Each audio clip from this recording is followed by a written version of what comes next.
हाँ बोला बे अम्मा के वोट तो हम तो का बहुत बड़ाई थे अम्मा वोट आ जाओ भैया। अरे काहे लिए फोन किया अरे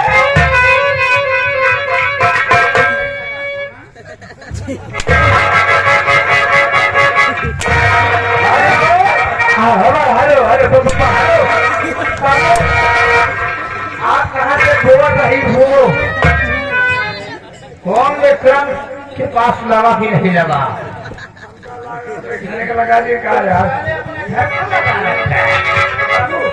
आप बैठो अगर विक्रम के पास लगाओ बाबू लबा बैठे बोला ठीक ठीक बाबू लबा बैठो आए तो याद रखो बाबू आगे आगे सब बेसब्री हम तुम्हारे घर तक चले जाएंगे। जो हाल कर दूंगा ना बताने लायक नहीं रहोगे। हेलो बाबू नंबरदार हेलो बाबू कहाँ हो? क्या बात है बे हम बार बार डिस्टर्ब करता है बाबू नंबरदार एक चीज हमें कहाँ हो? क्यों आते समय कहाँ हो बाबू नंबरदार था? इस समय मैं लखनऊ सचिवालय में बैठा हूँ। क्या शौचालय में बाबू नंबरदार शौचालय का काम था? अबे साले इस समय मैं लखनऊ सचिवालय में मीटिंग में बैठा हूँ।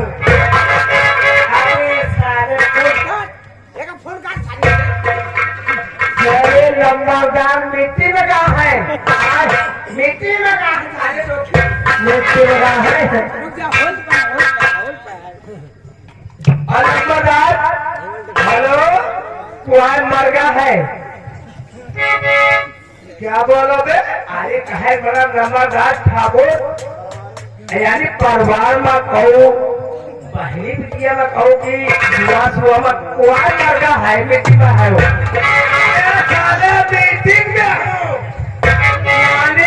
मीटिंग में तुम क्या समझे सारे तुम्हारे नानी के तरह ही यानी लंबादार यानी बाबू लंबादार यानी मीटिंग में है। अब 5 मिनट के बाद आपके पास आ रहे हैं आपसे मिलने के लिए। लंबादार हेलो यानी आपके दोस्त यानी बहुत बेसब्री से याद कर रहे हैं।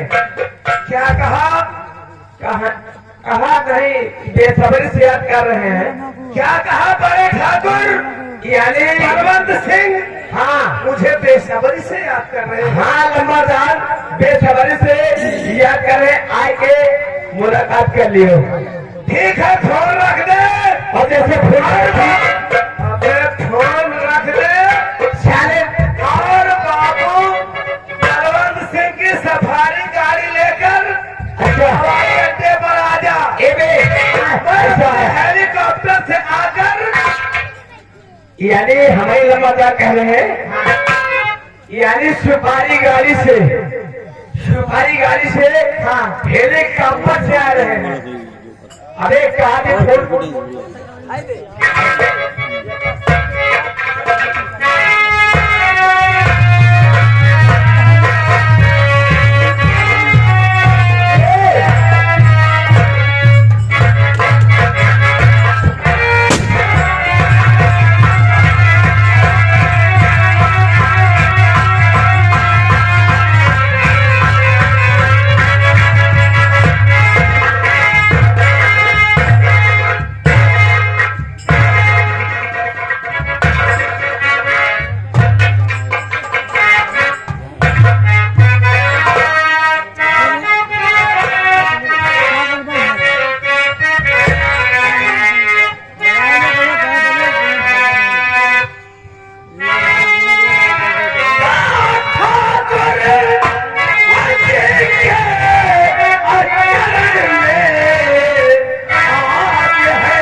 क्यों याद किया? तो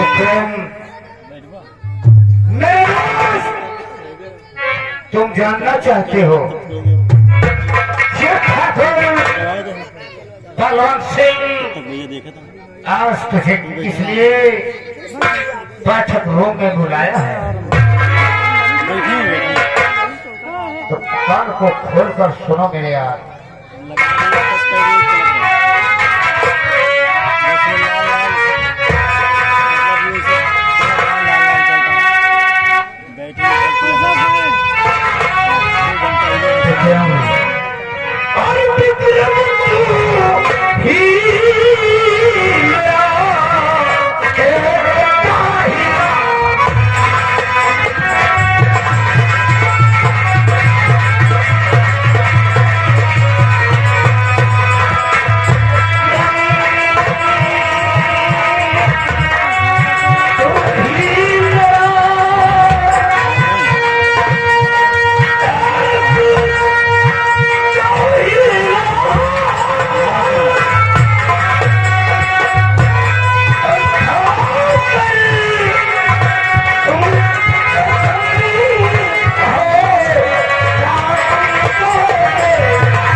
बड़े ठाकुर तुम ये